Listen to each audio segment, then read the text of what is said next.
Assalamualaikum warahmatullahi wabarakatuh. Perkenalkan, nama saya Salsabila Salwa Zulfikar. Saya akan mempresentasikan mengenai microwave-link. Microwave-link merupakan sistem komunikasi yang menggunakan gelombang radio untuk berkomunikasi. Pada tower base transceiver station terdapat seperti gendang yang biasa disebut microwave-link. Rentang frekuensi gelombang mikro digunakan untuk mengirimkan informasi antara dua lokasi. Tautan gelombang mikro digunakan antara mengirimkan data atau program dari suatu studio ke pemancar dengan jarak mencapai bermil-mil jauhnya. Antena microwave berfungsi untuk menerima dan memancarkan gelombang-gelombang mikro atau radio dari base transceiver station ke base station controller. Microwave system terbagi menjadi dua, yaitu indoor unit yang terletak di dalam shelter dan outdoor unit yang terletak atau menempel pada antena microwave. Alasan gelombang mikro mudah beradaptasi karena dapat memindahkan informasi dalam jumlah besar dengan kecepatan tinggi. Microwave link satu arah terdiri dari 4 komponen utama, yaitu pemancar, penerima, saluran transmisi, dan antena. Komponen ini di setiap sistem komunikasi radio termasuk telepon seluler, radio dua arah, jaringan nirkabel, dan penyiaran komersial. Berikut komponen-komponen microwave link. Yang pertama ada indoor unit yang berfungsi sebagai sinyal modulator sampai demodulator dan berfungsi sebagai forward error correction. Unit indoor biasanya terletak di gedung-gedung.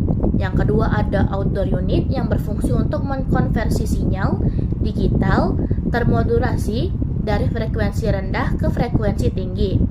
Daya outdoor unit disuplai dari indoor unit melalui kabel koaksial. Yang ketiga ada antena yang berfungsi untuk mentransfer energi elektromagnetik dan dari ruang bebas ke saluran transmisi dan sebaliknya. Yang keempat ada waveguide yang berfungsi untuk meminimalisir ios, yaitu salah satu kunci dari microwave link.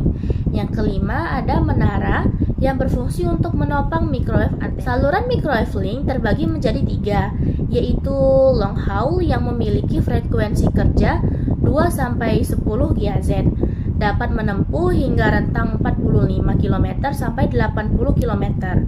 Frekuensi yang digunakan adalah 2-7 dan 10 GHz. Yang kedua ada medium haul yang memiliki frekuensi kerja sampai 20 GHz. Panjang hop antara 40 km sampai 20 km. Yang ketiga ada short haul yang menjangkau jarak terpendek dari bekerja pada jangkauan frekuensi tinggi 23 sampai 58. Berikut beberapa definisi jaringan microwave link. Yang pertama ada backbone telekomunikasi. Adalah komunikasi radio terestrial yang digunakan untuk kapasitas besar. Yang kedua ada transmission link. Adalah komunikasi radio terestrial yang dipakai untuk kapasitas kecil dan menengah. Yang ketiga ada microwave link.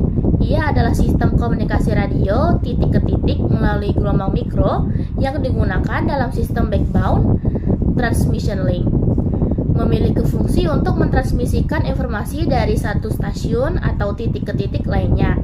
Yang keempat ada studio transmitter link. Adalah komunikasi dari titik ke titik yang menghubungkan stasiun penyiaran atau studio dari suatu lembaga penyiaran ke sarana pemancar dan sarana transmisi atau transmitter untuk menyalurkan siaran.